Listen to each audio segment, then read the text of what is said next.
Hi, you guys. I'm Ashley. And I'm Liz, and this is the Besties in the Books podcast. Welcome, Welcome. welcome. We have a very special episode today for you guys that we're like very excited to talk about. Yeah. Like, we're wondering, I'm wearing pink, Ashley's wearing green. She's got green eyeshadow on. I've got pink eyeshadow on. Can you guys guess? Can you guess what We probably put it in the title, talking though. about? But Yeah. I guess that's true. Yeah. You guys probably already know what you're here for, but we're really excited. I think a lot of people are super excited about this because obviously Wicked Part 1, the movie, just came out. And, everyone's talking about it. Like, I don't know that you could, avoid talking about it. I just saw someone say, I couldn't swing a cat without hitting someone talking about Wicked. Dude, it's true. Laughed out loud. Like, oh my gosh. But here's the thing. That is the world I want to live in. Oh, yes. 1,000%. Like, it's my dream. Because it's like, I probably saw Wicked 15 years ago, and I read the books probably around the same time because I remember I read them in beauty school. And so it was like the obsession was so real, and to have it like reignited is like, and expanding like a blob. Yeah, into more of like the popular, like now it's not just like the theater kids, right? Yeah. It's like everyone. It's really, really cool. So anyways, if you haven't figured it out so far, we're talking about Wicked today. Yeah. The movie. It's kind of like a semi-emergency podcast we're doing right here. Emergency. Like, yes. Liz was like, oh my gosh, you need to go see it. I'm like, I'm literally on my way to see it right now. And then I get back, I'm like, we need to talk about this. How can we make this work when we have things pre-scheduled, Emergency podcast. We're doing emergency. it. I know. You're like 911. Yeah. I mean, a theater emergency. Yeah. That's what this is. And so then if you're tired also, of hearing people talk about Wicked, don't be. Too bad. Because you know what? We're here to talk about it for part of the episode, at least. Well, and not only that, but like, I love the book community and like the Wicked community. It's like the Venn diagram Merge. is so, it's like the same people. It's the same crowd. Yeah. And so, obviously, because, Wicked came from a book. Yeah. So we'll talk about all that. We'll get into it. But we'll be talking about that. So if you haven't seen the movie yet, I mean, I don't know. Like, I feel like we're probably going to give away a few spoilers. But if we do, we'll give you a little warning ahead of time. Yeah. We'll try not to go too far into it right now. Just kind of like surface level vibes. Yeah, like what we thought about it. Yeah. And you guys will find out why, because we have a plan. We have a plan, guys. We want to share with you. Yeah. And then we're going to talk about... With a plan. And then we're going to talk about our bookish goals. So we're going to talk about having bookish goals in general, what our 2024 goals were if we, because now that we're basically at the end of 2025, or 2025, yeah. Let's just fast forward a whole year. We're almost to the end of the year, like, how did we do with the goals that we maybe had for this year? And then what do we plan for ourselves and for the podcast moving into 2025? Yeah. And how do we feel about goals in general? Yeah. That's always good to talk about, discuss. Yeah. So it's going to be like a halvesies thing. We're going to talk about Wicked, and then we're going to talk about our goals. And because one of our big goals for next year has to do with Wicked. So there you go. We we tied it all in. Yeah, it makes sense. Trust us. It makes sense somehow. So if that sounds good to you, stick around. And like I said, if we have any little spoilers, we will tell you guys earmuffs, so don't worry about that part. But first, we just want to say thank you for being here.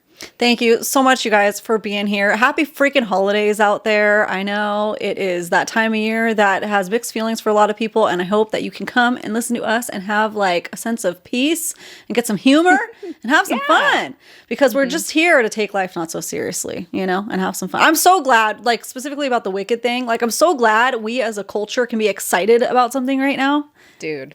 Truly. We need it. So I'm appreciating that. So make sure you guys follow, like, and subscribe anywhere you like to listen to your favorite podcast, including YouTube, because you can go see the visual aids there, which, like she said, we're wearing pink and green. It is themed right now, and we're about to change up the lighting here in a minute too. Really get in the mood and the vibe. So come check us out over on YouTube at Besties in the Books Podcast. And we're that everywhere. Instagram, TikTok, everywhere at Besties in the Books Podcast, where you can come and hang out with us and follow us on Fable too if you want to join our like little anti-social, social, virtual book club at Fable at Besties in the Book Club. So come check us out there. And I'm like, it's December, so we're reading The Songbird in the Heart of Stone, right? Yeah. Yeah. By Carissa Broadbent. So if you guys are into Crowns of Nyaxia, if we've read some of the other books for book club before, then join us. Yep. So should we just kick this episode off with a 2024 bookish fave and fail of the year? Let's do it. Okay. You want to go first? Liz. No, you want me to go first? Okay. So I'll just start with my fail. So my fail of the year is that it's kind of like it's a twofold, if you will. Too fun. A 2-4 fail. Great. So, one of the things that I really was doing consistently when I first started my Bookstagram account was because I transitioned it over from my blog account. So I used to write on my blog once a week and then post about it on Instagram, whatever. And so I switched over to a Bookstagram account, and my reading goal for 2024 was so high. And we started this podcast that basically I completely stopped writing reviews and writing on my blog, like altogether. Cause it was just like, I'm just reading. And technically, we're doing reviews all the time on here. I'm just not writing them. Yeah. For Goodreads or Amazon or whatever, unless I'm reading an arc, Yeah. And so I think my fail of the year would be just not writing. Yeah. Which isn't really a reading. It's very reading adjacent. It's not necessarily a reading fail, or a bookish fail, but it is because because it's specifically related. It's not food. You're not talking about food reviews. Yeah, no, I'm talking about books. Yeah, actually, I am talking about food reviews. No, I'm just kidding.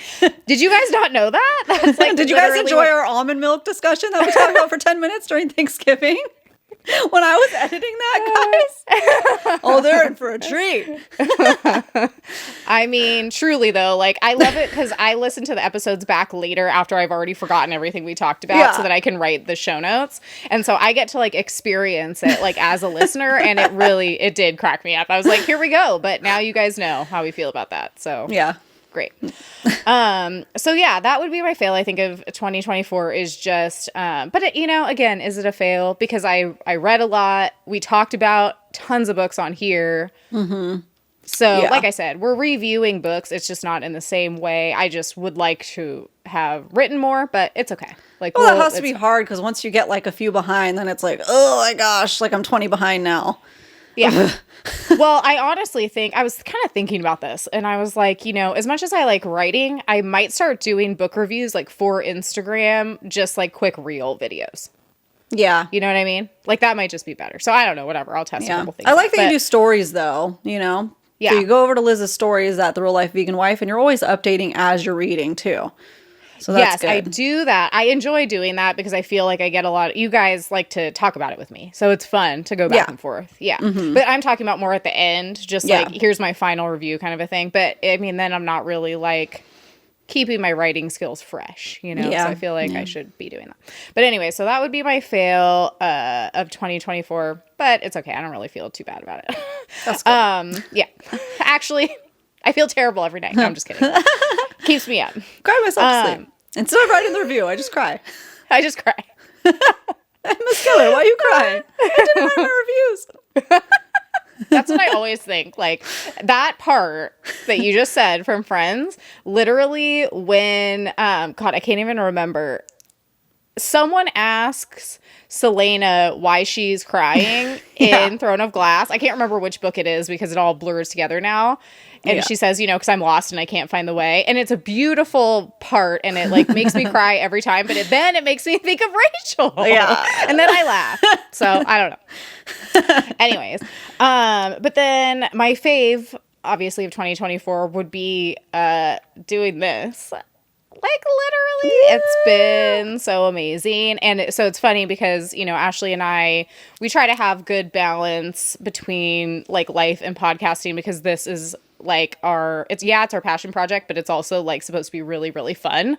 Yeah. And we want to keep it fun. And so that's why our like motto is just like, do what feels right. Do what feels like, right, man. Don't push it, Yeah. And so we decided, because my mom was like coming to visit, she was going to be staying here for Thanksgiving. And obviously Ashley's got a lot going on with family too, that we were just going to like chill and not film for a couple weeks. Because we also pre-filmed a lot when I was down there. And so that was great as far as like, yeah, we were really busy, but then Ashley and I were like, we miss our time together. Yeah. Like this is the time that we hang out once a week. And if things feel weird and not the same if we're not talking like literally all the time. And so, I don't know why I was going off on that tangent, but basically it's like, it's a part of our literally daily, weekly lives now. And I love that for us. And it's definitely my favorite of the year of just like doing this. Yeah. It kind of like gives us a chance to like reconnect and like check in and also chill, because it's like, it's not work, to us. It's like, it's just a chance. It kind of like recalibrates myself, Same. So it's great. It's great. It was weird. It was weird being off those 2 weeks. We're like, well, we gotta film something. We gotta do something. Right. I'm almost combobulated. It's not, things are, my brain's not working right.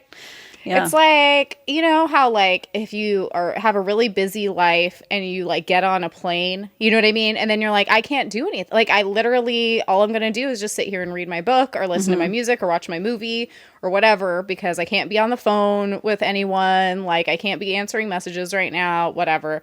Like that's how it feels, is like, this is like the bubble of like sacred space time.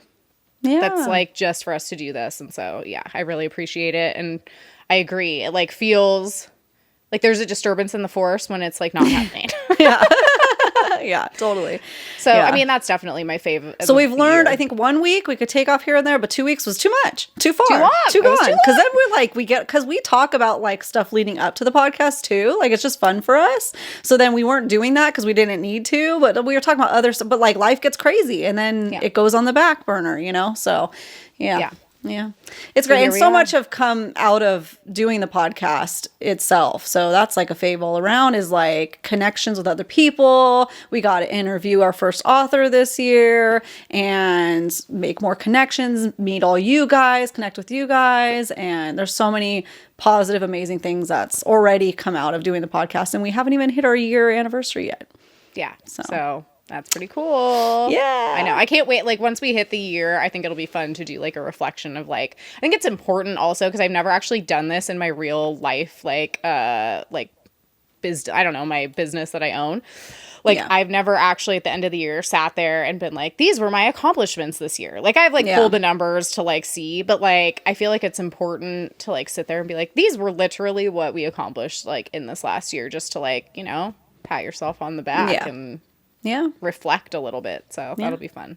Yeah. So anyways, what about you? Just a quick fail. So I didn't really put that many goals for myself this year because being able to read a lot of books in general, like I already went, like I can win on that note, because I was going from like 1 or 2 books a year maybe to like now I'm at, we'll talk about how many goals we've hit or how many books we've read this year, and it's a lot more. So I didn't have too many specifics, so not really any fails, except that maybe is that like life gets away from you sometimes and you don't post on Instagram as much as you like, So that for me, I transitioned my Instagram over from beauty to books, and that was hard to let go completely of. I mean, I've been burnt out of beauty for a long time, but I was like, I still have my beauty YouTube channel, but I was like, okay, Instagram, it's just not, I did like some tests and I could see that, good. People want to see more book stuff because that's what I want to do anyway. So great. I transition over there and it's going good, going strong. And then life just happens. And summers and vacations, and then it kind of like the review thing, not posting as much as I want to. I'll have all the ideas up here, it's just execution. So that's what's hard. It's like, it's not that it would be one thing if you weren't inspired and the ideas weren't there, but where I struggle is like literally when I have we communicate through notes too, so it's like we have a million things, ideas in your notes app, and then you just are like, oh, I don't have any time for the next like who knows how long to even like try to make something, and then I just go slowly insane. And then the book style pile up literally, like, oh, I have all these book calls that I want to do, and then all these and then it's just like they stack up and everything stacks up on you, so then you just have to go, F it, I'm gonna post something like that I want to post, I'm gonna do something else, because I can't get to this one, I'll just do something else. So just trying to figure out a good flow to get back in a good rhythm you know? But on the other hand, hard. we're posting constantly on Besties in the Books podcast, which I didn't think we'd be able to do. So it's one of those spinning plate situation, you know? You're spinning this one over here, this one's going to fall a little bit. So we had a goal for Besties in the Books to just do like 3 times a week. We're so inspired and we have so much content just from filming the podcast that it's easily at least 5 times a week, sometimes more. Yeah. So that's Which is nice. We crazy. got that locked down, which is good. I just need to lock it down with my personal IG somehow. And I try to, and then I fail. So I don't know. You know, okay, so now this is just going to be like a, what's wrong with Instagram? No, I'm just kidding. well, yeah. A lot. That's a lot a of whole things. nother issue. Yeah. Yeah, let's open that can Our of worms. chipmunk Just kidding. reel, okay? Someone's like, hey, you can make it not sound like that. That's great, except it didn't sound like a chipmunk. On its now it own. On does. its own. But then some of you guys were like, that's okay. We like chipmunks. Thanks. Appreciate Yeah, I know someone made a comment about it and I kind of laughed. I was like, at first when I listened to it, I thought you did it on purpose. And truly, I like, this is how much trust I have in Ashley doing like that side of things. I was like, great, cool. Just like didn't even think any more about it. And then I like read someone's comment and they were like, I'd appreciate it if you didn't sound like chipmunks again, please, or something like that. Like it was a little bit of like a snarky comment. And I was like, whoa, okay. And then you like responded. I don't know if it was to that comment or another Yeah, one. it was. Yeah. Yeah. And you were like, Instagram oh, like hates that us. wasn't intentional. And I was like, oh, I totally like thought that it was a creative choice you were making. And I was fine with that. I was like, whatever. I don't care. Because honestly, like, whatever. Yeah. I'm not going to like lose sleep over it. Instagram is annoying. No, Whatever. It has a mind of its own, like, as we know. But yeah, I mean, just to go back to what you said before, though, it's like on my business Instagram, when I used to post over there all the time and I had because I had an online like makeup and skincare retail store, I was very formulaic. Like, I would post constantly. I would post when I'm supposed to post and how often I was supposed to post. And I know it's bad with like small business Instagrams get very little like exposure. So I understand that. But like even doing all that work really most of the time would not really pay off anyway. Yeah. So that's why I'm like, I don't know. I feel like I kind of like we have a formula. It works at Besties in the Books. And then on my personal account, I kind of just, if I'm feeling inspired and want to do something, I need to get it out of my brain, then I like post it.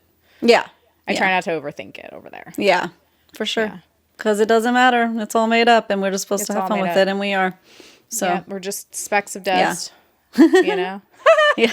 And now it's just a depressing existential discussion. So then my favorite, let's segue, to obviously starting the podcast, of course. So we went over that though. So I'm going to come up with something else here. And of book related things of 2024, my favorite thing this year has been when the HOFAS release that is House of Flame and Shadow, was being released. Liz came down for a week and we just consumed it. As controversial as that book is for its reasons, if you haven't read it, its reasons. Sorry. I mean, if you've read it though, you know, it had its flaws, but we had a lot of fun doing it. Yeah. Oh, so we much fun. woke up at 5 a.m. We had a schedule because Walmart, Target, Barnes and Noble's all opened at different times. I had to take my kid to school. It was just so fun, like coming up with our little schedule of collecting our little, dragon treasures of books. And we met some bookstagrammers out there, and it was so fun. And we made funny reels about it, waiting for the books to come in. And then that was the week that we started the podcast too, behind the scenes, filming everything. So just like that whole time was so much fun. So I highly recommend finding yourself a book bestie that you can connect with and get excited about launches. Go to the opening day book release, like whatever, because start a podcast. No, start a podcast. I mean, if you want 10 out of 10, recommend it. Like, so much fun. So much. It's so fun to be excited for stuff. Those are like memories that I will have forever. Yeah. That's what it is that it's like, obviously, every time that we spend time together, it's special, but I feel like, like that, I think we were at your daughter's swim lesson. Was it? Or maybe it was her dance lesson. Okay. Well, we were reading that book everywhere that whole week. We even downloaded it and we're reading it at Disneyland while we were in lines because we did Disneyland that week too. Yeah. So, and we were at her dance when we were. That's what it was. It was dance. My daughter's dance class, and we're literally reading the same page side by side because we're buddy reading this, obviously. And we both reacted. To like some crazy crying scene. Oh, it was a crying. Yeah. Oh my god. Try not to spoil anything. But there was a cheesy, crazy crying scene. Liz is like, "Oh," I don't know. I reacted, and then the people across from us are like, "Are you literally reading the same book together?" We're like, "Yes." And we just go down and keep reading. Yeah, it was so funny. Like, because I was like in the moment and like kind of empathizing with this character. Well, then Ashley, of course, starts like freaking making fun of this character, and so it was just like a whole funny thing. But I think what will stick out the most to me like forever is that it was like a lady who was like, "Oh, you guys are like reading the same book at the same time," and we're like, "Yeah," and she kind of like she didn't seem like surprised, but kind of a little bit like, "Oh, I've never seen anyone do that before." And yeah, I mean, it's just like little things like that, but I will literally remember that for the rest of my life. I mean, and even like we had some after dark moments that week where we weren't reading the book because that's dangerous. Sometimes we try to read and see at what point we need to stop reading, but we would be like going through our conspiracy theories of the Massverse and like, oh, it gets so silly. The sword in the backpack. Oh my god! The googly eyes. Yeah. Googly eyes. That's all we can tell you for now. Because it won't make sense if we try to describe it. Well, but yeah, just like the funness, like the fun our times. Gwydion tattoo, like our matching bestie tattoo. We got our sword tattoos. Like that was a whole Sarah J. Maas week. Like, thank you very much. Yeah. No, it was awesome. It was so fun. So fun. So, okay. Should we get into talking about Wicked? We are. Give us a moment. And we're back. We're back. And we've really set the vibe. The vibes okay. are vibing. For those listening, I have a green light on me and Liz has her pink. So we're just really trying to set the mood, set the scene here. Because let's just say it right now. One of my favorite things about Wicked, as superficial as it is, was just the use of lighting and aesthetics throughout the entire film. Like, I was just like drooling over it, okay? Like the little splashes of green when Elphaba's on the screen and the pinks when Galinda's on the screen. It was just, and it was throughout. And it was whoever was the creative director for that movie and that team, dude. Yeah. Well, I mean, it's everything. It's like everything. The wigs, the makeup, the costume. Literally, like every detail was perfect. Like, yeah, it was perfect. I was actually thinking about it like when, well, let's be honest. Has there been a time I've gotten in my car between when I saw Wicked, not even when I saw Wicked, but like before I saw Wicked and now that I haven't been listening to the soundtrack like at all, you know? If you've seen me around town, you know. Yeah, pretty much, you know. Out your window. But it's like I was thinking about it because so like The Wizard of Oz is literally my favorite movie of all time. It has been since I was like I don't even know, like little. Like before I had a Disney movie fixation, like there was The Wizard of Oz. My mom recorded it on a VHS tape off of the TV. I remember because it must have been around Easter and there was like old like Cadbury egg, like Easter commercials like recorded on it. Oh man, I love that. I know. I wonder if that tape is somewhere still. Like, I don't know. Anyway, not that I'd be able to play it because who has a VHS player anymore? I guess my dad does, probably. Yeah. So, like that. So, The Wizard of Oz has like always been my favorite movie. It like started my obsession with Judy Garland. It probably started my obsession with like fantasy in general, I would say, because obviously this is before I could read. So just going from like how magical to be able to like go from that world and, you know, obviously like consume the books over time, like see the play 15 years ago, read Wicked, you know, however long ago, and then be able to like see this movie, like bring that world to life, but like in such a different, like, I don't know, more advanced, like vibrant way. Yeah. It was just really, really awesome. Like, and so, I was like sitting in my car, like listening to the soundtrack, running all my errands today. And I was just thinking about how this might be like kind of weirdly off topic, but I was thinking about how I've always loved The Wizard of Oz because there's just something so whimsical about being able to be transported literally to this magical world, right? It's like kind of like the same concept as like Narnia or something like that, right? Yeah. Like going through the wardrobe, whatever. And so I was thinking about it and I was like, I didn't feel that same way about Harry Potter, even though it's greatly similar. It's like this idea that as a kid, you're going to be whisked away from your quote unquote normal everyday life into this like huge adventure. And that's exactly what Harry Potter is. And so many people resonated with it, and it just didn't resonate with me. And, you know, I don't think you either, mostly. Yeah. And so I really just started thinking about that. And I was like, I wonder what the disconnect is. And I think it's because, like, when you're talking about something like Narnia or something like The Wizard of Oz, it's more of a fairy tale to me. Yeah. And to me, that is like my childhood in a nutshell, was like this obsession with fairy tales specifically. And so to me, it was like a full circle moment being able to like be this age, like go to see that. You know what I mean? Yeah. It was just like super special. Return to Oz, if you will. Well, we'll talk about Return to Oz because I also love that, and no one talks about it. No one talks because it's so weird. It's crazy. So, what were your like first like what did you think of, like, what were your first impressions? Like, other than... So I haven't seen the play yet. The musical. I know, I'm excited for you to go. Broadway. I'm trying really hard, to take my daughter this holiday season, but it's obviously the tickets are so expensive, especially with the hype of the movie. Dude, I bet. So we're trying our best to go do that. We should be able to find. The tickets all sold out right away. So it's all about it's people all selling their now. seats. Yeah. It's all resale, but it's through like a legit. It's through Ticketmaster still. Yeah. So just finding 2 seats next to each other that are decent. It's at the Pantages, which I love. Yeah. I'm obsessed with. So even though I didn't have that, yes, I was obsessed with Wizard of Oz as a kid. And like, that's weird to think about. Like, kids don't watch that now. No. My daughters still haven't seen it. I need to make them watch that. We keep meaning to. And then, but like as a kid, everybody watched Wizard of Oz. That's funny. And it was such an old movie at that time. It was the 50s, right? It was before 60s? that. No, it was like... It was like one of the first like colorized movies, right? Yeah. That wasn't just a design choice. It was like literally color came out. The first, like, because they started in black and white and then it moved to like that's a huge that's basically like saying we're going to the next step into the future. Yeah. Like going from black and white to color within the film. 1939. Oh my goodness. So that's crazy that like that was I'm sure everybody listening also, like that was a huge movie as children, Wizard of Oz. Yeah. I don't think anybody listening would disagree with that.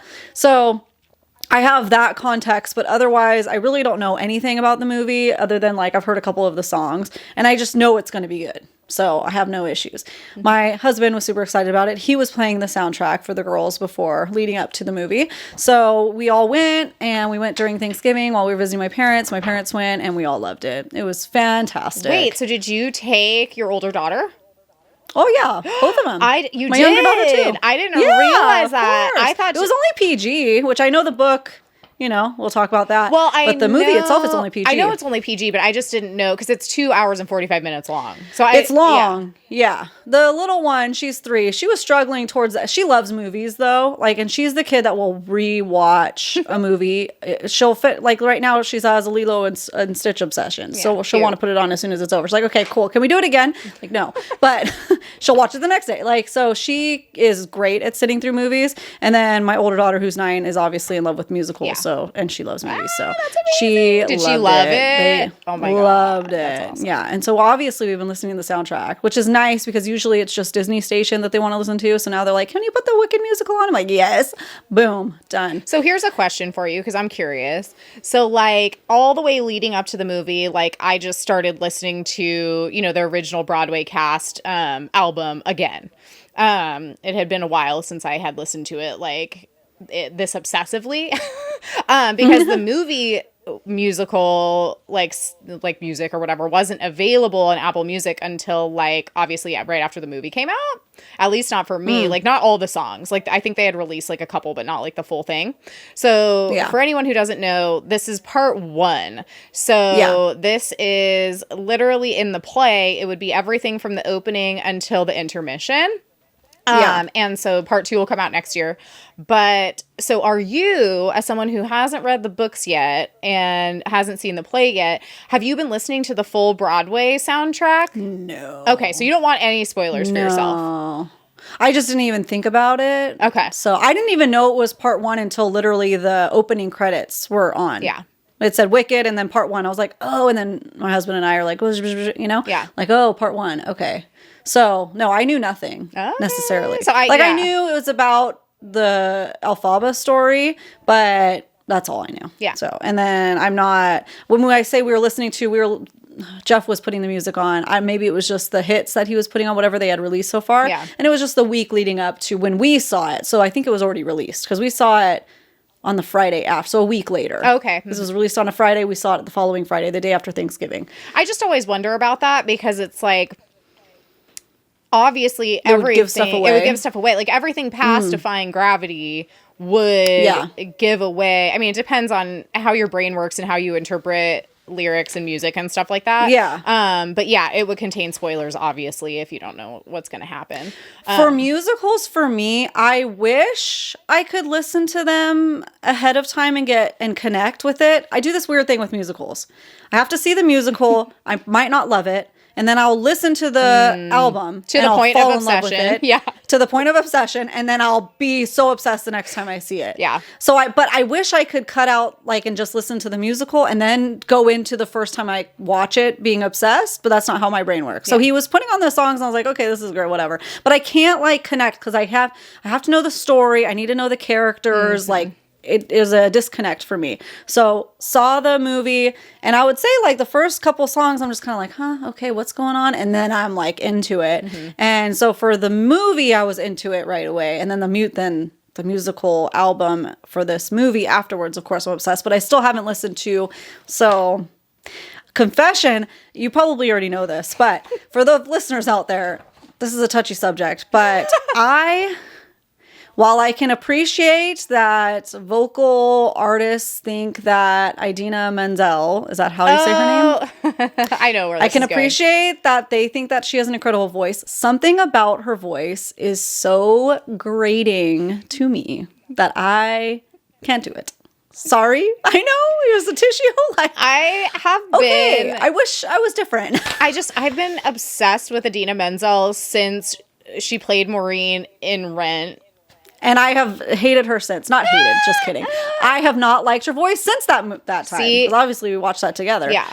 But it's just, it's a love-hate thing. It's like I think you either love her or, she has... I don't really hear many people on my opinion side.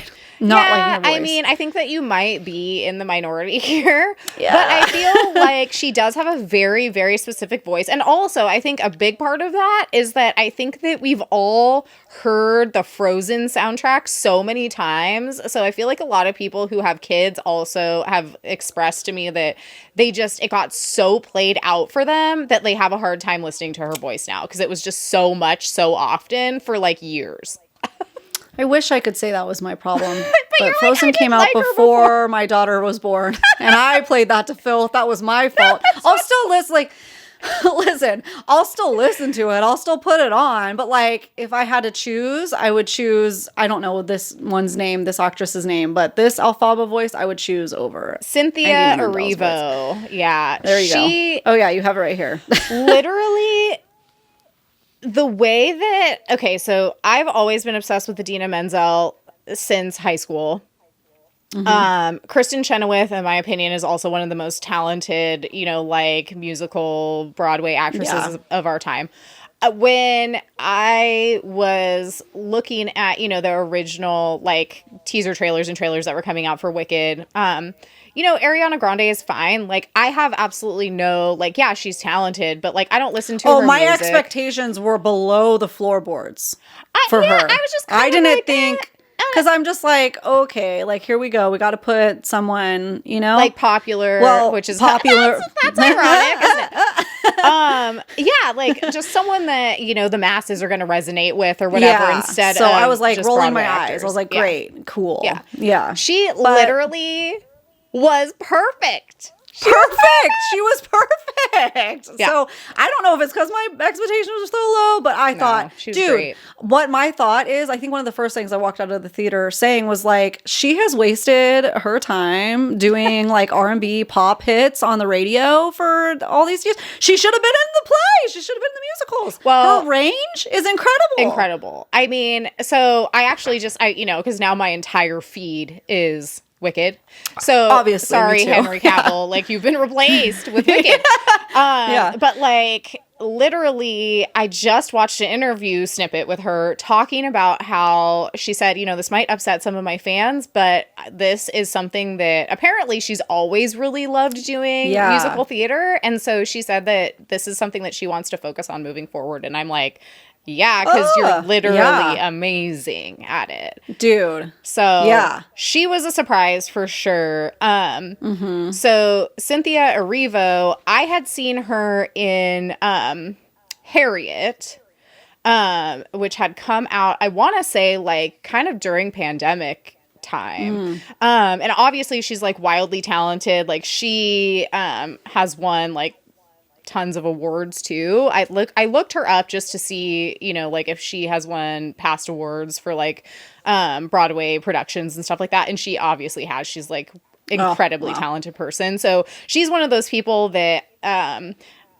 if I think this is probably obviously like her most popular thing that she's been in like to date, but she's one of those people that's been like literally in the Broadway space, been plugging away and like collecting awards and been like at the top of her game for a long time. That's awesome. So it was just like incredible to like see her. Those are huge shoes to fill in my opinion. Yeah. And for her to just like step in and like make it her own. It was like so magical. Yeah. Like I just love all of them. I love all of them so much. They're all great. Yeah. They did such a good job. Yeah. Oh my goodness. Amazing. Yeah. So, did you have like a favorite song? Like, what was your favorite song from? It has to be Elphaba's final song. Oh, Defying Gravity. Just the entire like sequence of events that takes place. So we won't go into it too much to try to remain spoiler free. But that whole stepping into one's power was incredible. It was amazing. Yeah. So, what about you? Yeah. I mean, I think everyone's favorite song is Defying Gravity. I don't know that like I've seen, because people now on Instagram are making reels where they're ranking all the songs, and I don't know that I've seen anyone who doesn't pick Defying Gravity as their favorite song, because it's just an incredible song and the performances are outstanding. But so I would say like, what's your second favorite? Because that's almost like more interesting to me, you know what I mean? Because everyone picks. Well, I'd have to look. I haven't memorized everything yet. I have to listen. I've been sick for like 3 days, so I had to take a break. But Defying Gravity for sure is my favorite. But I would say like my second favorite is probably, I'm really bad with song titles. Is it What Is This Feeling? Like when they're talking. Oh, that's my daughter's favorite. Yeah. I mean, it's a great song, and it's a bop. You know what I mean? Like, I feel like it's just like you can really get into it for sure. Yeah. I would probably have to pick No One Warns the Wicked. So much happens in that song. Yeah. I mean. And it's intense. It is intense. Yeah. Yeah. And I feel like, that's when you really, really see, that's like, so we have like Elphaba's like, Defying Gravity moment. I feel like that's the moment where Galinda has her like, gets to show off her vocals the most, in my opinion, is in the intro section. Yeah. So yeah, I agree. That's a really good song for sure. I obviously love Popular, but again, everybody's going to pick that. It's so cute. They both do a great job in that. It's so funny. So, and the way they both took control of those characters and made it their own and put their own spin on it. Great job. The hair flip. Great job. The hair flip. I know. It's so iconic. I was like, I love it so much. It's so love cute. So let's talk about the guys, because like obviously we could gush about the women in this movie for ages. But so what did you think about Jeff Goldblum? Great job.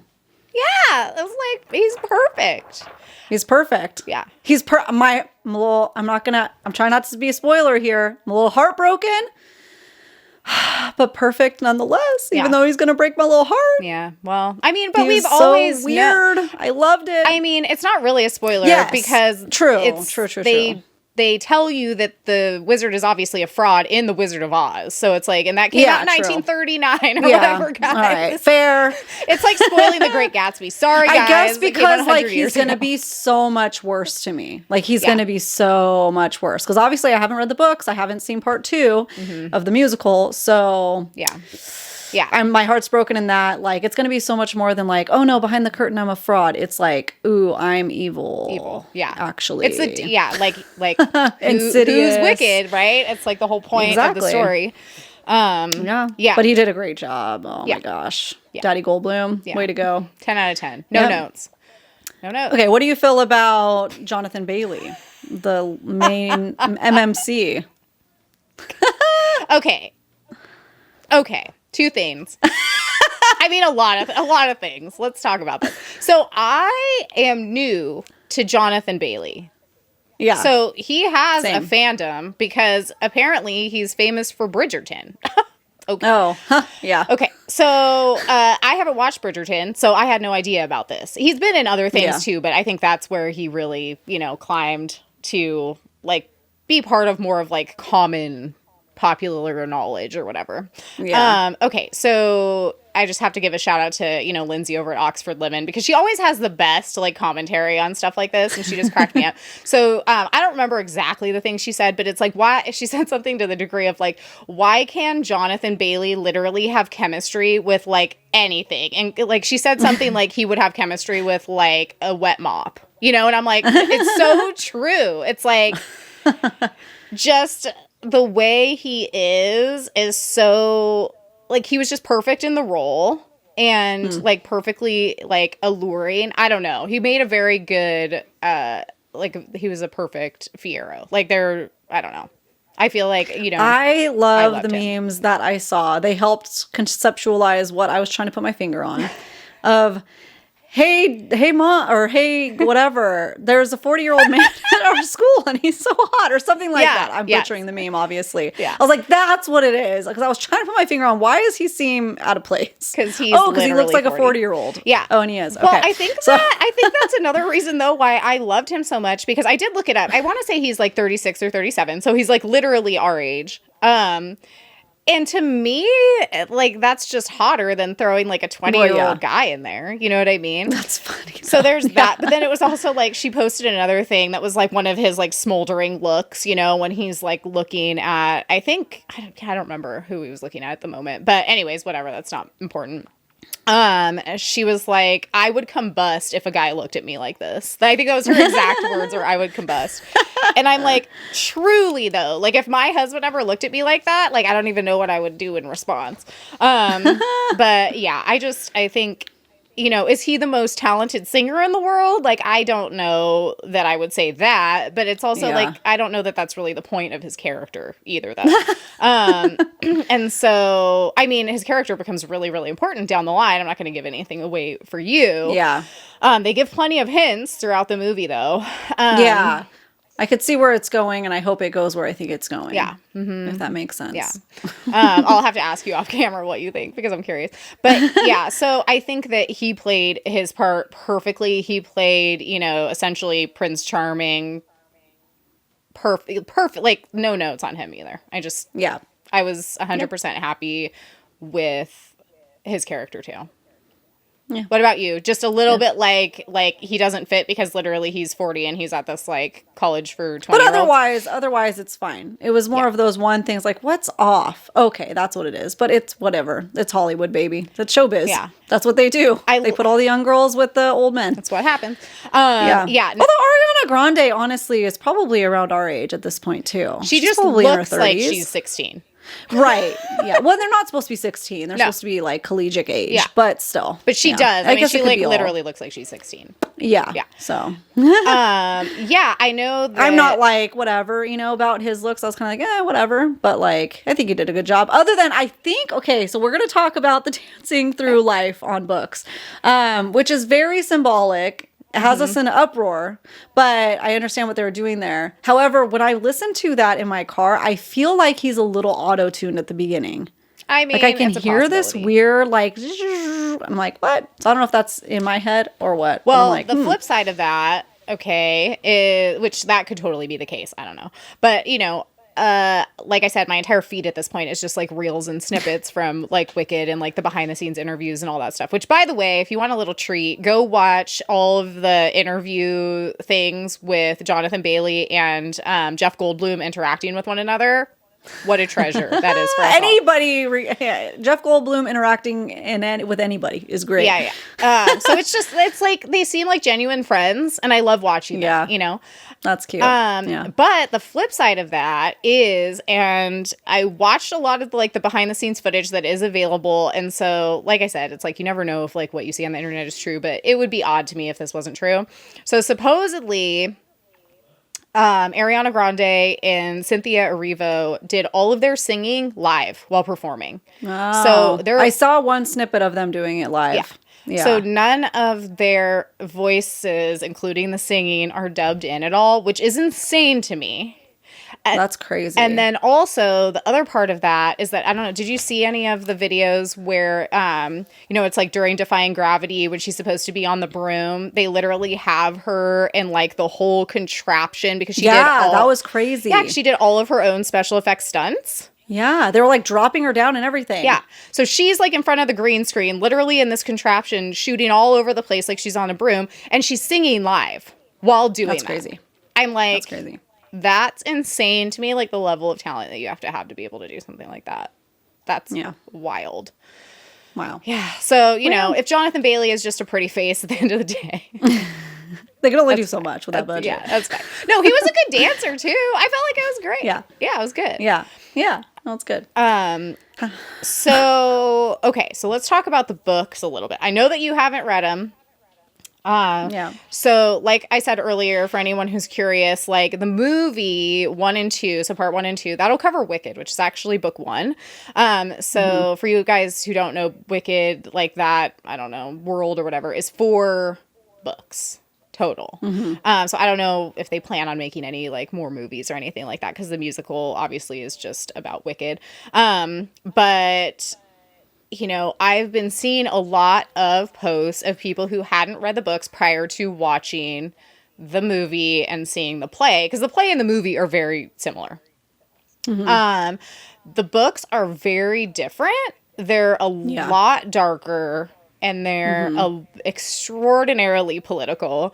And so I think that, well, I know that I've been seeing a lot of people post about how they read the books and or I guess I should say like books. I don't know that a lot of people are getting past book 1 because it's so different. It's not what they expected, and it just doesn't have that same tone. And so I think, for people who are interested in reading it, I would say absolutely read it. The books, when I read them, I mean, obviously it's been a long time ago, so I don't really remember everything in super detail, but I do remember really enjoying them a lot. Like, I bought them for my grandma to read because she was the one who introduced me to like Wizard of Oz back in the day. She loved them, but just know going into it that it's very different. And the tone is very different.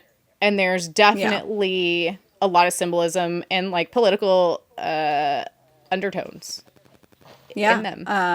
Overtones. Like I felt like the movie was very political, and I'm hoping that people will get the symbolism with it, because you would hope so. It's so necessary to we need to always be making sure that these things are in art in whatever way is easier for people to consume and digest, because if we don't, they forget that these things have happened, can happen. I know it's done in a different way, you know, but it's enough to resonate with people, I think. I mean, I would hope so. And, you know, I was thinking about that too, you know, because obviously there's that huge debate that's been going on Bookstagram and Book Talk, you know, about how reading, and we won't go too far into this right now, but about how reading and books in general should be kept separate from politics. And this is a perfect example of how that is not just nonsensical, but also like impossible. Yeah. Books inherently are political. And reading, the act So of do not reading. surprise. The act of reading is political. Like, don't be surprised when you read something and it has political undertones to it. Yeah, and I think that, in one of the songs later on, and this isn't a spoiler at all, in one of the songs later on, the wizard talks about how he's just an ordinary man who, is from essentially our world where Dorothy would have come from, who accidentally showed up in Oz, and all of these Ozians were so quick to believe him and put so much faith in them because they needed something to give them hope, to give them something to, really guide them and help them through a dark time. And, I think one of the there's a lot of lessons to pull out of Wicked, but I think that's one of the main overarching ones is who gets to write history, who gets to decide what is true and what's not, what's bad and what's good, and who are we willing to put our faith and trust in as leaders in general, and why. Yeah. And Definitely. so hopefully people will pick that up because, as you say, and as you said earlier, it's really timely. Actually, the release of this movie is super timely. Yeah. So I don't know. It's not just a fantasy story. Yeah. Yeah. Yeah. Dude, and this original book was written so long ago. It's one of those things. Yeah, I mean, the Tale as original old as Wizard of time. Oz was The themes will also keep coming up. hugely political and had, you can Google that and look that up. But that was also like, and very that was symbolic. controversial for the time of release as well. So yeah, we'll get into But that more we'll have later to- because I guess we should start getting into our bookish goals with our first one that we will announce, which is reading Wicked and all of the rest of the books. So, if you didn't know, we do a mini series here on our channel once a quarter. So, a quarter being every 3 months. There'll be a new series. We have done Harry Potter so far, Twilight. We are going into Hunger Games for the first quarter of 2025. Starting in January, guys. Starting in January. I'm so excited. January through March, because there is a release of a Hunger Games book in March. So we're going to line it up with that. We haven't picked the rest of the series for the rest of the year, but I think we were talking about doing Wicked for the end of the quarter or end of the year, last quarter, quarter 4, so that our final episode will go out after the second release of Wicked. That's going to be so much fun. So that'll be Thanksgiving weekend again. So the last episode will be the weekend after Thanksgiving. Something That'll like that. be perfect, So we'll too. try to sync it up, for you guys. So if you want to read as well and you kind of want to coordinate it more so with the release of the next one, we'll be starting that probably October of 2024. Yeah. 2025. But 2025. I know. Well, I think that because it's like Ashley and I were so hyped and like so pumped to, for me, I was like immediately wanting to do a reread because I was like, I don't remember a lot of the book. Like, I want to reread it. And Ashley's like, I want to read it right now. And we're kind of talking about it.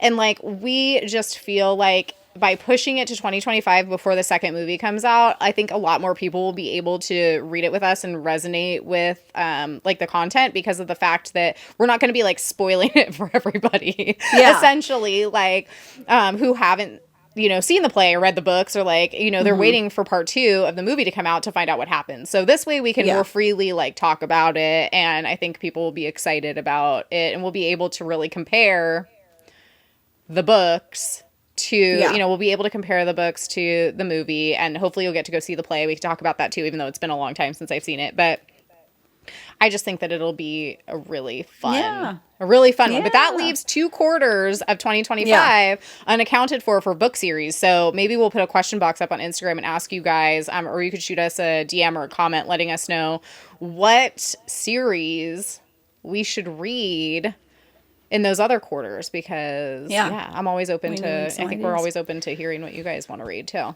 For sure. I wanted to say one more thing. Okay, before we close this initial chapter of Wicked, and revisit it later.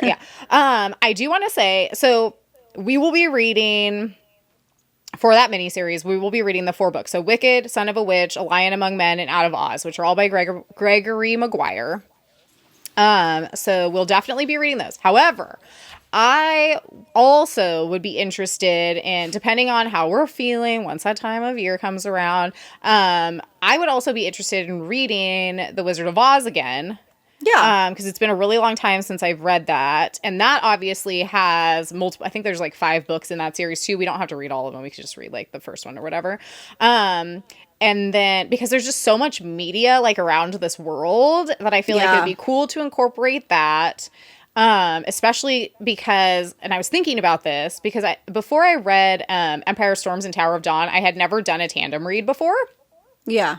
And I was like, I wonder, I need to look this up because it's like, obviously, as Wicked and that world are playing out, you have the Wizard of Oz story playing out simultaneously.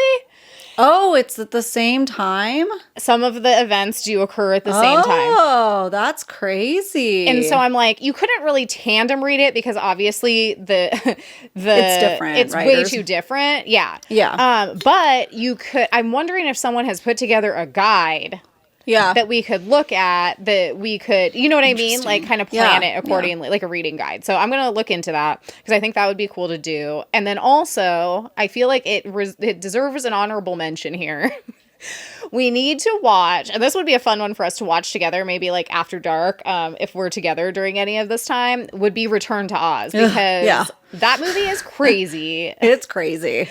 If you guys haven't watched it since my childhood, because trauma. No. It's crazy. It's crazy. It's like, it is one of those late 80s fantasy movies, kind of like very dark. Think Labyrinth, think Dark Crystal, Legend, like those kind of level of like, what were they thinking making this a children's movie? And Disney made it. I didn't realize that it was a Disney movie until later, actually. Yeah, I didn't know that. That's crazy. Yeah, and so it's super dark, but it's basically when Dorothy, you know, quote unquote, comes back from Oz, what happens after that. So it's like the strange, very dark sequel to Wizard of Oz. So I feel like that would be fun to watch and talk about also as part of the miniseries. Let us know if you've seen it, because I feel like it's very niche. Like not everyone has seen it or heard of it, but it was one of my favorite movies when I was a kid. Yeah. Because it's super weird. Let's do it. Yeah, let's do it. Okay, so anyways, yes, now we should get into Bookish Goals. So give us a second. All right, so I hope you guys enjoyed that hour-long Wicked segment. I think that they probably did. I mean, we know everyone is excited about it. Listen, I mean, I'm going to see it for my 3rd time tomorrow, so I think we're all excited about it. That's awesome. Yeah. So Bookish Goals, guys, what do we think of them? Do they take the fun out of things? They make it feel like a job? Should we even have goals? Let's just talk about it for a second here. Purpose what do you in think, life. Liz? Should we have a purpose in life, or just go about willy-nilly? Or is life itself purpose enough? It should be, you know. I think it's completely fine, healthy, positive to have goals, as long as you don't get so wrapped up in those goals that it like prevents you from having fun along the way. In the bookish space specifically. I understand if it's like your full-time like work business, you probably have to put a little bit more like seriousness into the planning and whatnot. But like, I do think that like for us in particular, because of the fact that it's like we are putting our hearts and a lot of effort into this, but at the same time we want to keep it fun intentionally, because we have both come from self-employed backgrounds where we can really go too hard and then just burn yourself out. Yeah. So we're trying not to do that here, and I think I boss girled a little too hard. What is that? Boss babe a little too hard. Yeah. Flew a little too close to the sun. Now it's not fun, you know? Totally. I mean, we both did that with our favorite hobby, you know, makeup artistry. So we're trying, and then it makes it hard to get back to that place then where you can have fun with it. And so we're really trying to intentionally go about this and, you know, reading and whatever our bookish goals are with a fun, more, I don't know, like, I don't want to say like loosey-goosey attitude, but kind of just like, do what feels right attitude. We've readjusted our like book goals. Like we'll make reading lists that we're trying to accomplish, and we've had to readjust them. And it's like, okay, hey, look it, let's take this one off so we can put this one in. Like it's fine. It's all good. Think of the wise words of Captain Barbossa, I believe, who said it best. They're not so much rules as they are guidelines. There you go. Okay? Like try to have like, I think it's the best idea when it comes to a hobby such as reading, if you will, to have like, yeah, you have your goals of things you want to accomplish, but please don't beat yourself up if you can't hit 100 books or whatever your goal was, because life happens. Totally. Burnout happens. Just feeling tired happens, you know, and you just can't do it. And I think an important thing to note, and someone on Bookstagram was talking about this. I don't know if it was a reel or what it was, but it really resonated with me because, like, okay, for example, just because we're going to bring everything back to Wicked now. Sorry, not sorry. But like, you know, there's this idea that like, okay, let's say your bookish goal is 100 books for the year and you're so die hard on reaching that goal because it's literally keeping you up at night, right? Like, Yeah. that you will sacrifice all other media joy in order to attain that goal. So like, that really resonated with me because I try to, like, if I'm really feeling I need to listen to the Wicked soundtrack 10 times in a row while I'm running errands today instead of finish that book that I'm listening to on Audible, Yeah. I need to have the mental freedom to let myself do that. You know, if I feel like listening to a podcast that day instead of, you know, listening to my audiobook, or maybe I'm feeling really tired. Like last night I was watching, if you guys aren't watching the show, you should be because it's really good, The Sex Lives of College Girls on HBO instead of reading my book because I was very tired from working a 12-hour day and just needed to like mentally zone out and watch some TV. Yeah, so it's like, totally. give yourself the freedom to like have flexibility to not only consume books too, if that's not what you all the time want to do. Yeah. Yeah. Like for having kind of like a Or else then healthy- it steals the joy out of it. Then you're just reading just to read it. And then you're not in the world. You're not, you know, you have to have that right flow. Yeah. So while bookish goals are good, just don't be so hard on yourself. Don't take the fun out of it. Yeah. And like, really, you know, it's like my bookish like reading goal for my whole entire life was always 52 books for a year. It was one a week. Like that's what my goal was. I failed every year until last year. Like my whole entire life so before I was ever on Bookstagram, like I had a reading goal. I put it in my journal at the beginning of every year.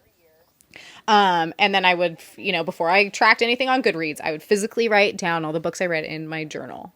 And for the year or whatever. And, yeah, I mean, I didn't hit that goal until literally last year was the first time I read 52 books. And I was really happy that I hit that, but I also I technically failed every year prior to that my whole entire life and didn't really take it too seriously. So, because they're made up. The goals are made up for yourself is what you want to try to hope to achieve. Yeah. And if you don't, it's okay. Shoot for the stars and you'll still end up somewhere in the middle. Floating in outer space with us and our brains. Yeah.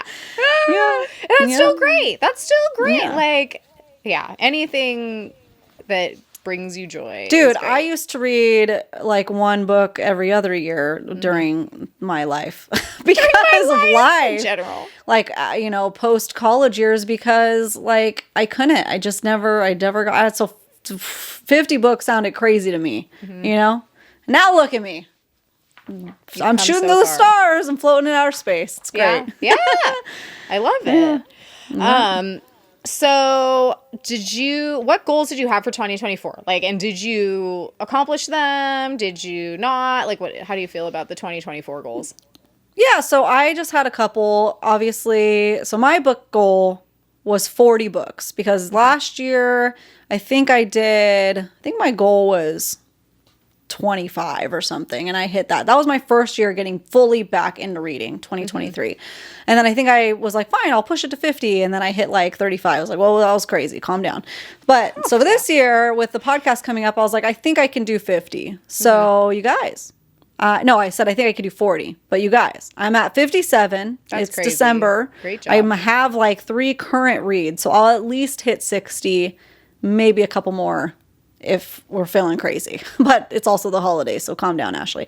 So yeah, that's great. You know, obviously I'm excited for that, but also okay, like whatever, you know? Yeah. Gold star. Yeah, I'm just happy to read more than 2, quite frankly. So yeah, and if it wasn't for being on Bookstagram and getting in that habit, then I wouldn't have been able to do it. And then my other goal was to finish Throne of Glass. I knew I was going to do that, but we started that at the end of the last year, and we finished it. Kingdom of Ash was in February. for me. I think I was so. like, oh, I miss him so much. It's been almost a year since I think was with the I crew. finished it like right around Christmas time because I started rereading Crescent City right at the beginning of the year in anticipation I was a little of the behind. third release. Yeah. Mm-hmm. Oh, it was so good, guys. Highly recommend it. Throne of Glass.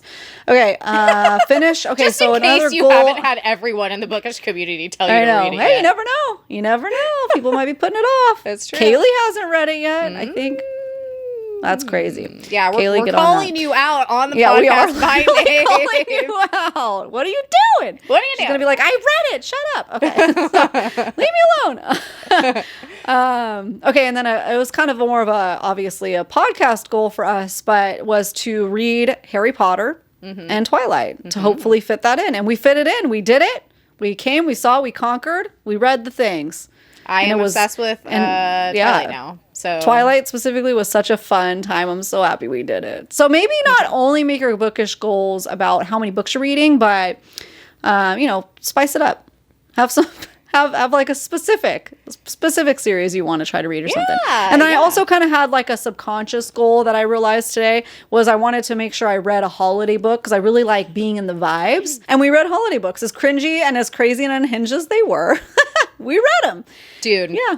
So including Thanksgiving. Just to shout out Leanne Bell, I believe, who wrote Hunted and Holly, which was one of the ones that we read for Christmas. I literally just ordered the hardcover of that.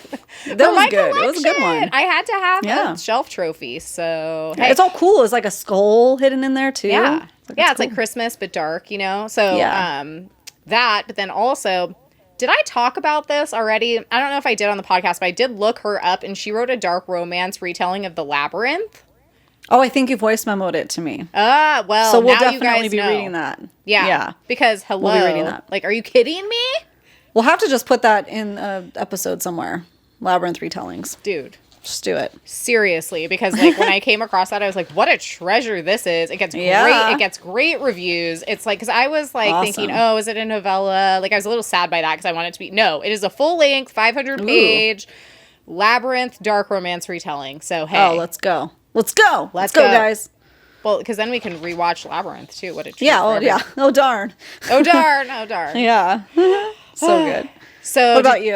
For my 2024 goals. So, yeah, I already kind of briefly mentioned it. My 2024 reading goal. So, this is how my brain works, guys. It's like, okay, it took you 35 years to read 52 books in a year. Great. Okay, so the next year we're gonna bump that up to 100 and see what happens. Shoot for the stars, then you'll end up in space. Yeah. So I'm out in space for sure. I want to say about to finish, because I haven't updated my Goodreads. I think tonight I'll probably finish 81.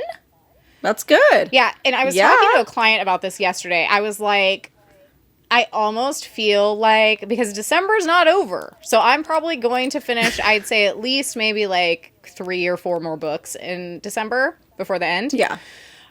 It's almost going to bother me more the closer I get to 100, I think. Yeah, it's better just not. It's better to calm down, reel it back. Because I'm like, what if I get to like 92? Like, what if that happens? Then I'll be like, oh my God, I was so close. But like, if I am like around 85, it's like, oh, well, that's good, but not so close that it's going to like haunt me at night. You know what I mean? Yeah.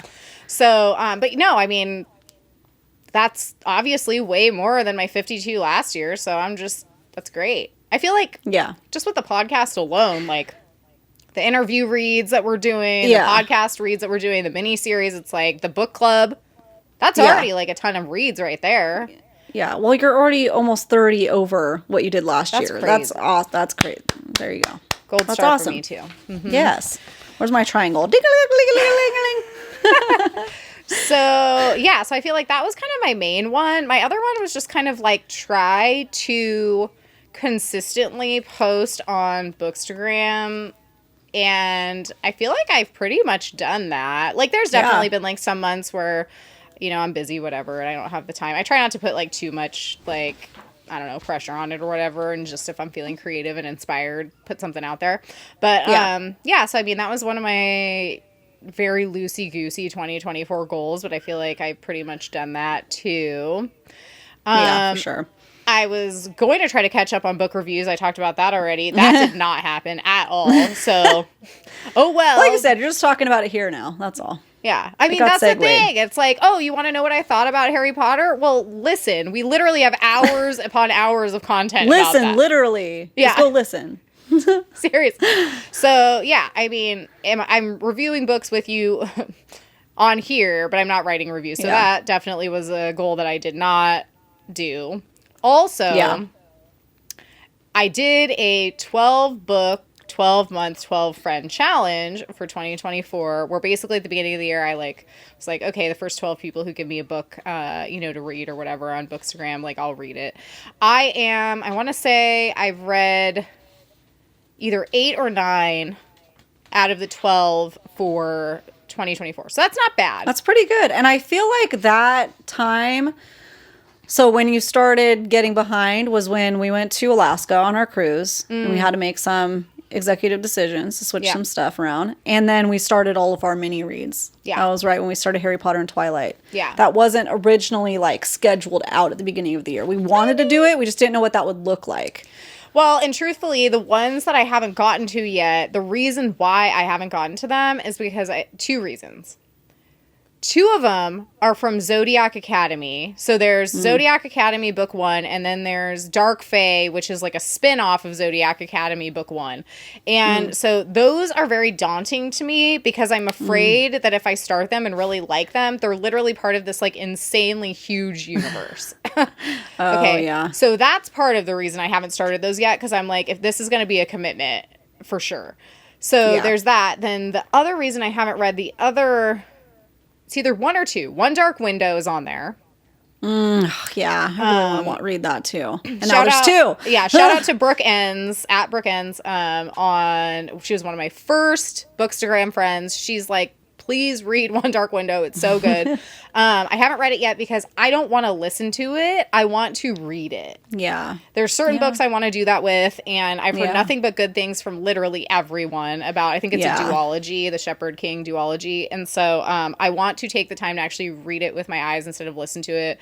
And that's why I haven't gotten to that one yet. So I will eventually. But I'm doing it again for 2025. So we'll talk about that. I was going to ask that. Yeah. We'll talk about that. Yeah. So I think those were pretty much, I had a goal to start like blogging again, but like truthfully, like that didn't happen either, which is fine. I'm kind of like, I try not to force my writing and like write when I feel like it. So we'll see where that goes for 2025. Yeah. So what goals do you have for 2025? Like your personal, like non-podcasty, but like personal bookish goals for next year. Why not? Shoot for the stars. Let's see if I could do 75 books next year. You know, I'm going to probably finish off the year around 62, I'm guessing. So let's try for 75. Why not? Then I have, oh, good. They are written down right here. Okay.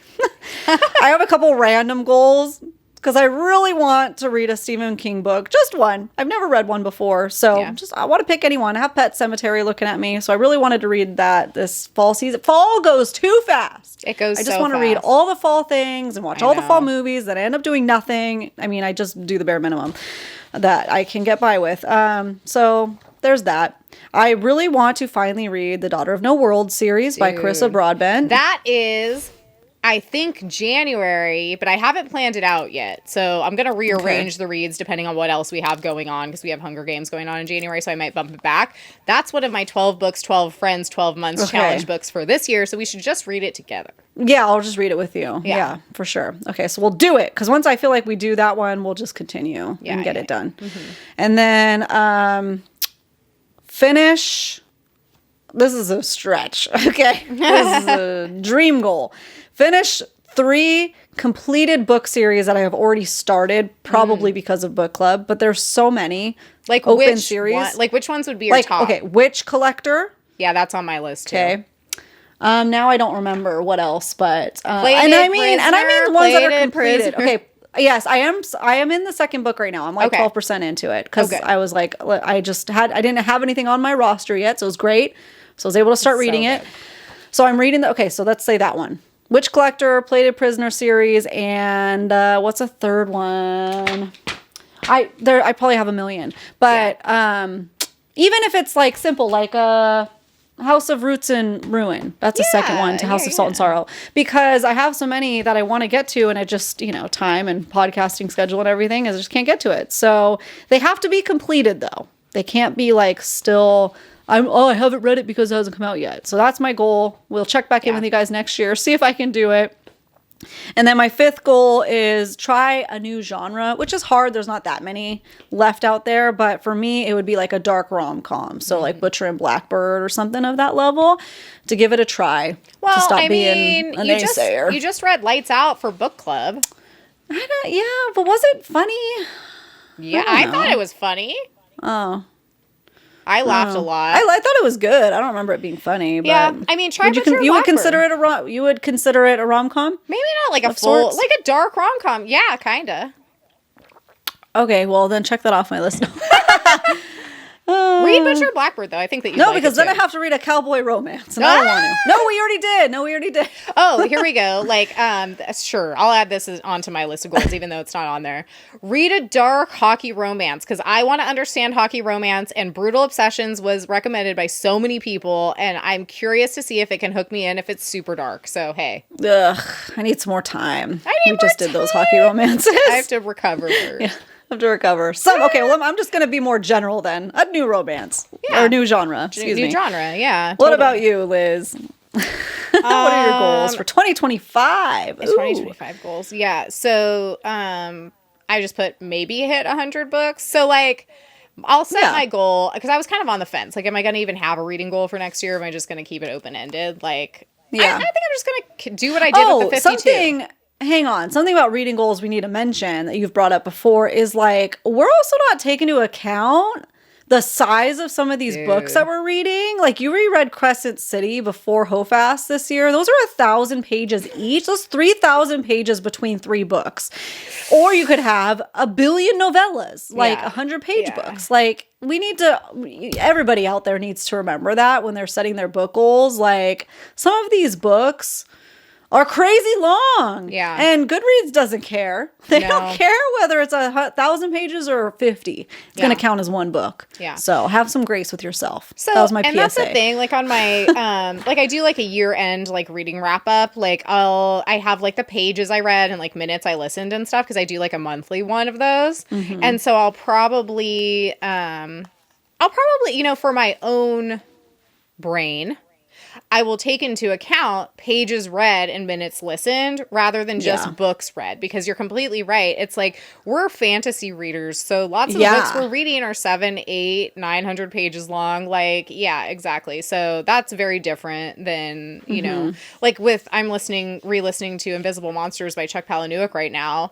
And I'm listening at like 1.4 speed, which is pretty like standard for me at this point. And it was like 5 hours long. Yeah. And I'm like, what? I forgot books could be of this length. Yeah. Where's the 25 hours? Yeah, exactly. I was like, whoa, I'm going to be done with this in like a day. That's crazy. Yeah. So yeah, I mean, I think it's just like, does it change the validity of a book depending on the length? Absolutely not. Like, they all count as books, but I feel like it's just something to like take into account as well when you're setting. Yeah. Cause if you're running a marathon, you're going to just count the length. Mm-hmm. You're not going to count each individual, how many accomplishments. Some things, I don't know. Like, I get what you mean. Definitely, it's definitely, as the book community, I think we oftentimes forget that. Well, technically, a marathon is still just one run. I think that's what you're saying. It's like, I went on a run. Yeah, you have a goal to run 5 marathons, but one of the marathons is a 5K. I don't know what any of these numbers mean. One of them is a 2K. Like, are you gonna, like... I don't know. Yeah, I get what you mean. It's somewhere in there. What you should really be tracking is miles run. And so there you go. That would be, that would be like pages read, minutes listened. Yeah. But it's harder to like conceptualize because that's a lot of pages. That's a lot of pages. 100 books of like a random assortment of lengths. Yeah. That's a lot of pages. That's a lot of pages. Be proud of yourself, guys, either way. Yeah. If you read a book this year, be proud of yourself. Great job. Yeah. So I'm going to set it at 100 again. Just, that's what I decided. Then we'll just, again, shoot for the stars, end up in space. And if it doesn't. Yeah. So that's on there. Continue to make fun content. Yeah. Yeah. You know, I prefer to just like when I make reels, generally they are of the non-serious kind. I'd say 95% of the time. That's what I like doing. So just keep doing that. I have write more in general. So Ashley knows this. I think there's maybe only 2 people on the planet who know this at this point. So I started writing a short horror story a while ago. And my goal was to like get back into some type of writing practice so that I could complete the short story. Because you know, I kind of want this to be more of like a book length, but that freaks me out and like overwhelms me. So I was like, you know, why don't we write a short story, and then when I am feeling inspired to do so, I will, you know, like extrapolate upon that and create a longer book out of it. But yeah, so work on that to at least finish the short story version of my idea by Baby the end steps. of 2025. Yeah, I mean, I wanted to have it done by the end of, I think, even last year, and I haven't been writing at all. So work on that is definitely on there. Write more book reviews is on there. Because I really do love writing book reviews, and I think because all the reviews that I write are spoiler free, so I feel like they are useful to people who, you know, I get DMs a lot, like, thank you for recommending this. Thank you for recommending this. Oh, I pulled these 2 reads off your Goodreads. Like, I love that because then it's just like spreading the joy around. Yeah, for sure. Which is why we do this. So, yeah, write more spoiler-free reviews. And then my last goal is just read fantasy by a man. Yeah. We're looking at you, Brandon Sanderson. Yeah, totally. Mistborn. It's been sitting on my shelf forever. You know, I heard this and I need to look this up. So this is pretty timely. I don't remember why, but I need to look it up. Apparently, I think Brandon Sanderson just like won an award for like, I don't know, some prestigious fantasy writer award thing. I don't know. And sorry, people are probably yelling at me right now about this because I don't know what I'm talking about. But I wanted to shout it out because I thought it was interesting and I need to look it up. He apparently either like accepted this word or did some speech or something like that and talked about how we need to be giving romantasy the same accolades as quote unquote, you know, high fantasy or whatever you want to call it. Yeah. And that's what we need in this community are people saying that, you know, fantasy that's written predominantly by women for women is just as valuable and just as prestigious and researched and takes just as much talent to write as all the rest of the fantasy out there, high fantasy written by men, etc. So anyways, just to give Brandon Sanderson a shout out, I haven't read anything by him, but he sounds like a cool dude. So now I'm even more pumped to read Mistborn, which is what everyone says you should read first. So because he's got, I just know that I'm going to want to keep reading and it's a lot. So it feels overwhelming. It's probably how people that, you know, now at this point with Sarah J. Maas, like are like, ooh, like they know they're in for it. So yeah, like, do I want to commit to a 16 book universe? I don't even know like how many books Brandon Sanderson has, but it totally freaked me out. So I literally like had to Google like where do I even begin? And everyone says Mistborn. The book itself isn't very lengthy or big at all. So I'm like, okay, it's a good place to start. So we need to do it. I'll join you. Let me know when it's time. So that's definitely on my list forever. On my list for 2025 forever. Forever. And then just with a little asterisk of finish up open-ended series and then also start From Blood and Ash, which is on so to circle back around to the 12 books, 12 friends, 12 months challenge. I did it again for 2025, so I'm a little behind 2024. My plan is to catch up on the 2024, start the 2025. And you all are killing me, dude. Like, okay, From Blood and Ash is on there. Yeah. And while I'm very excited to dive into that universe because it is not one that I have read. I've read nothing by Jennifer. It's Jennifer Armentrout, right? Right. I think so. Yeah, I haven't read anything by her, so I'm excited to get into it. But like literally, I feel like almost all the books that you guys recommended were like these epic series that's like so many books. So there's like Spark of the Everflame, which everyone's been talking about. That's on there. Yeah, I don't even know. Those are just 2 examples, but I'm like, okay, so basically you guys are getting me to start all these insane series with like 3+ books. Like, oh my gosh. So we'll see how that goes. Yeah. For 2025. This is the life of a bookworm. That's for sure. I remember another goal that we have. Okay. It's individual, but the same. We have a lot of awesome friends in the Bookstagram community who have published books, self-published, and I want to read those. Yeah. Okay? Hang on. Let me get my stack out. Let's get a little... The sound effects of just the crashing. I don't know if I got them all, but... Oh my God. Okay. So, we have A Clash of Tides by Olivia R. Marr. Yes. Okay? That's one. We have Priestess by Kara Reynolds. Okay. We have... You already read this, but I have not. Okay. Beyond the Fallen Realm by TJ London. She now has her second book out, Seeking the Fallen Realm, for a second book. So need to read both of those. This one isn't self-published. It was actually picked up by Barnes & Nobles. The Deer and the Dragon by Piper CJ. And she has her second book coming out early this year. It's like a fox on it. It's really pretty. And then we have, this was a... pick for the podcast, A Touch of Gold Madness, K.L. DeVore. We read this one, but now she has a prequel that's out. I just ordered it yesterday. I'm so excited. One. So those ones, we want to make sure to get our independent authors out there. We want to make sure we read those for you guys. Yes. Or catch up if you have new ones since. Let's talk about then our podcast goals. So what our collective joint goals for us is going to be in 2025. Yeah. Should we get into that? Let's do it. Okay. So the first thing that I wanted to mention was Bookish events. So we are going to Romantasy BookCon in February in LA at the Biltmore Hotel. So if any of you guys are going, let us know. Yeah. We will be there. Yeah. This is my first book convention. Yep. I think it's your first book convention First as well. one. So excited. So... lots of fun content. We'll get to meet so many great authors. I'm so excited. I'm bringing in a whole extra suitcase just for my books to bring back. I cannot wait. So yeah, just we know that we're doing it already, but the goal is just to experience our first book convention and just have a blast. Yeah. I'm looking so forward to it. Yep. All the things. Yep. Yeah. Well, and we'll report things. back. We'll let you know how everything was. For sure. And then our next goal is, we've been doing author interviews. We have another one coming out next week. Just a heads up. So our goal is once per quarter, just like the mini series. We also have a once per quarter author interview, and we have at least 2 scheduled out for next year. You guys, we're excited. Yeah. Yeah. Is there anyone that you'd love for us to interview? Let us know. Yeah. We'll see what we can do. Yeah.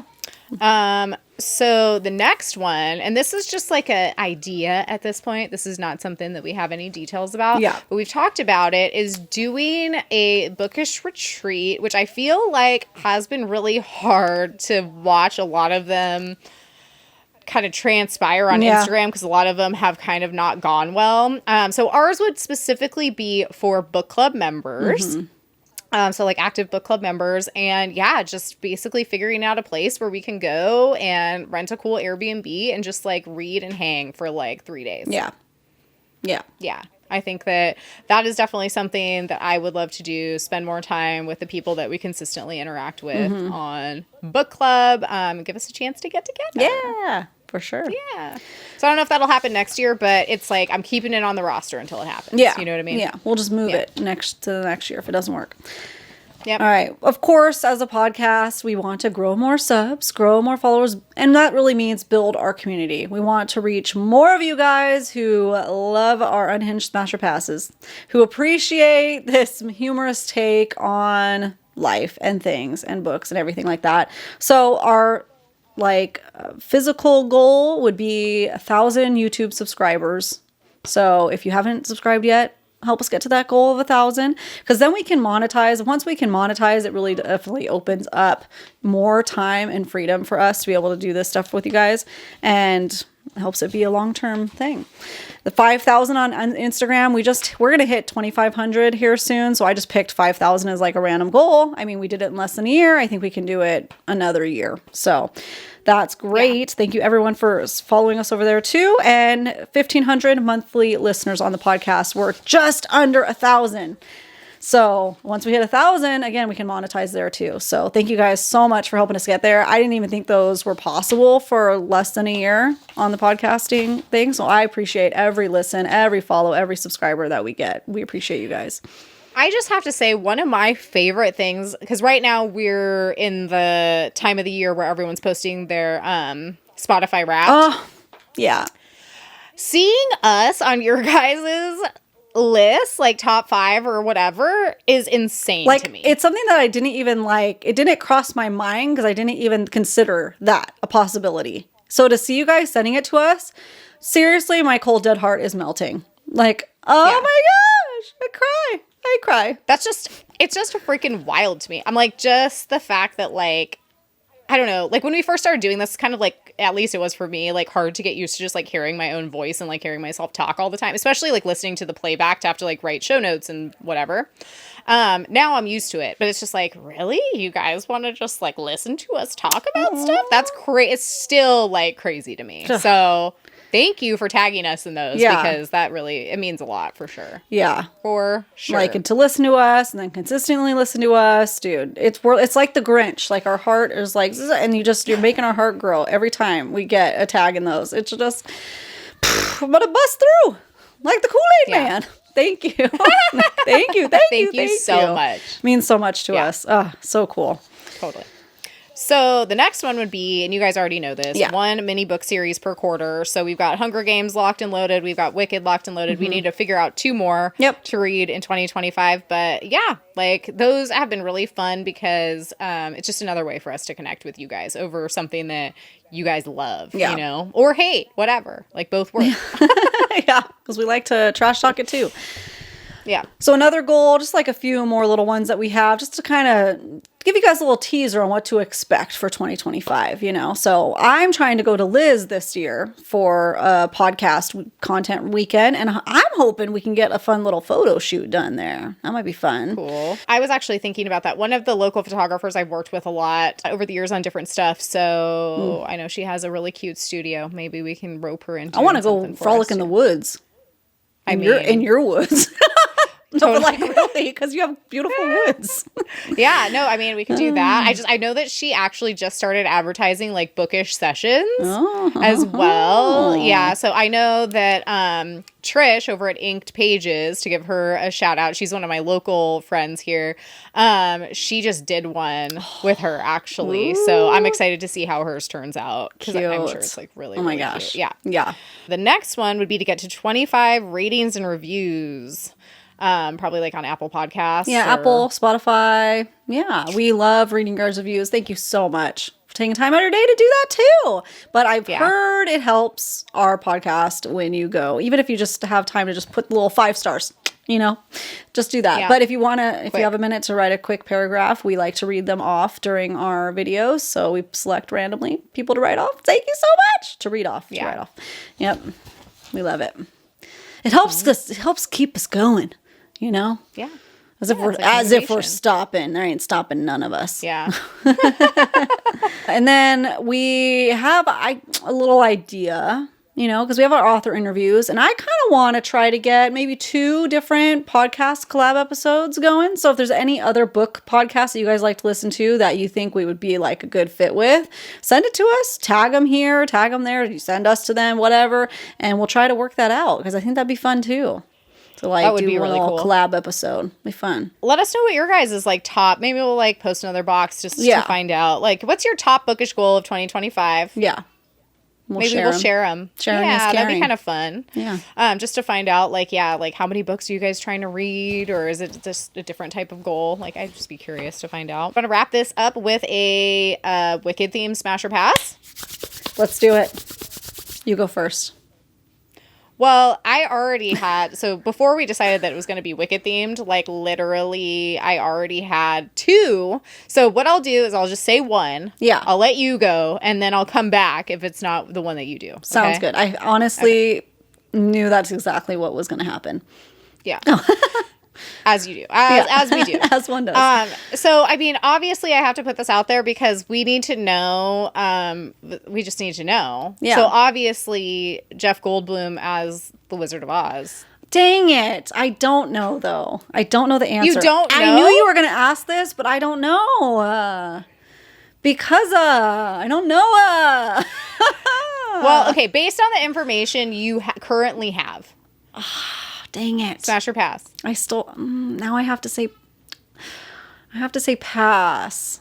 Dang Interesting. it. Jeff Goldblum? You've never done me wrong before. Yeah. Yep. Interesting. Yeah, so you're because pass he's for too, sure. because he's going to be, no, it's pass. Too shady. He's too shady right now. Yeah. He's too slim shady.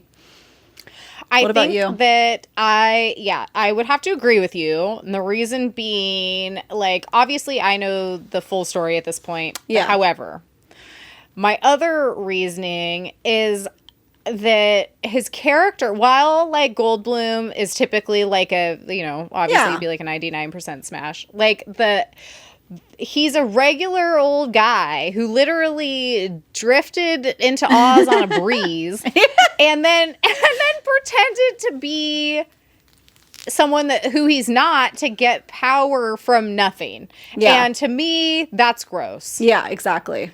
And for that reason, I'm So out. I'm like struggling You know what I mean? with that. It's Jeff Goldblum. Come on. Yeah, But it's, right. I can't say it's just that. It's the wizard. And I am a hard pass on the wizard always. So, R.I.P. So there's that. R.I.P.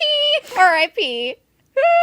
Okay, I don't know that you know which one I'm going to do for the Smash or Pass, but we have I to don't know. put it to the people, and I kind of want to talk about it. So, Okay.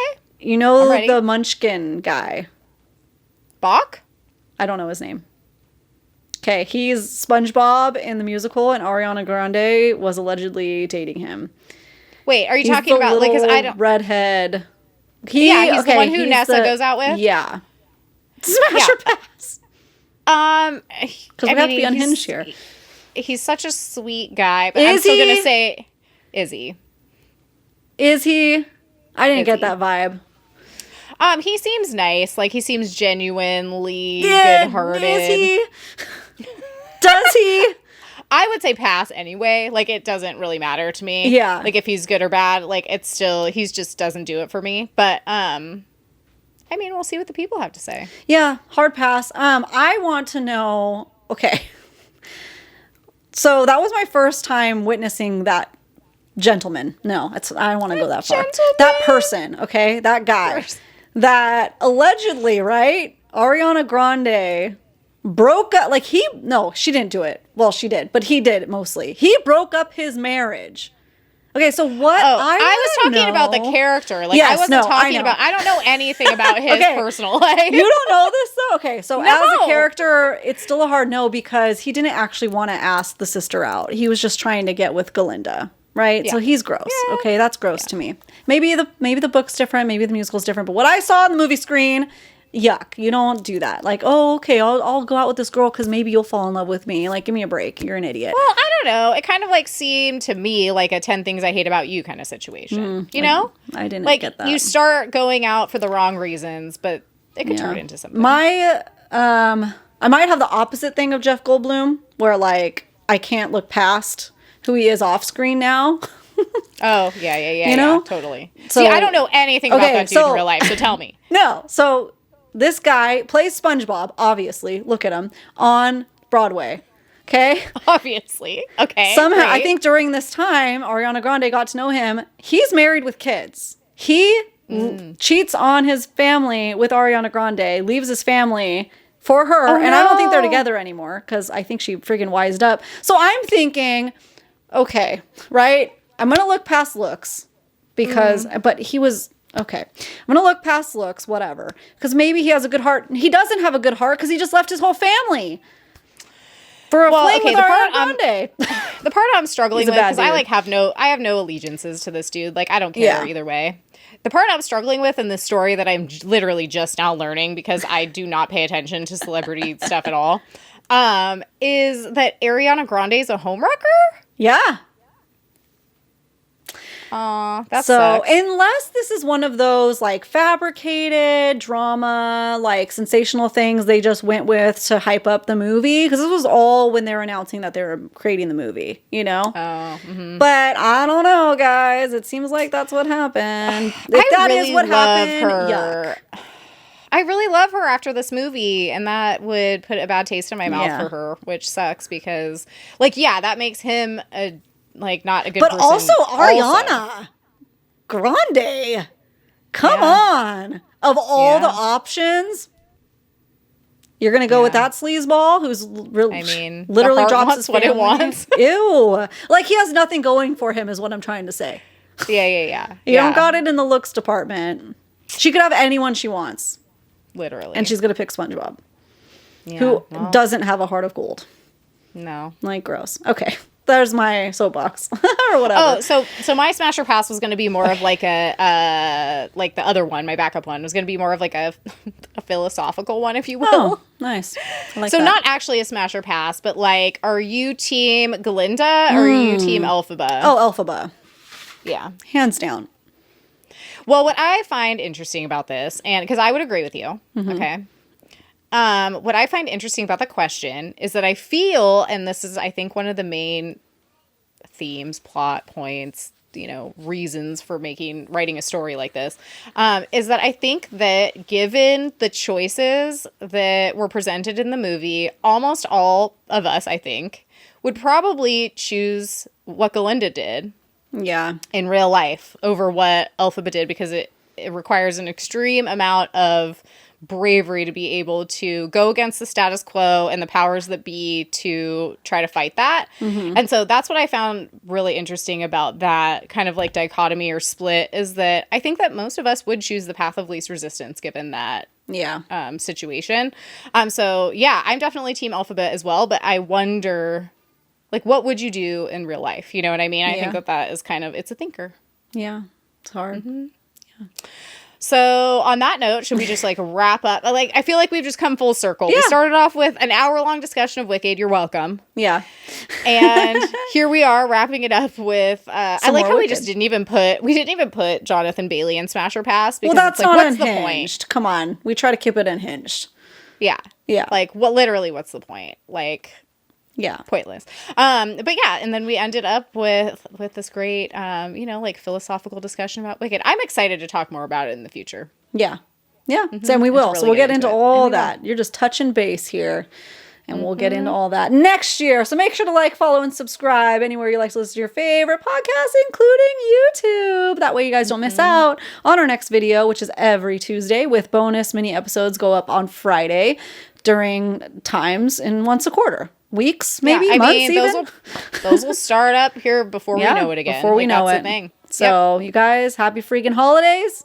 And we'll see you next Tuesday. Bye. Bye.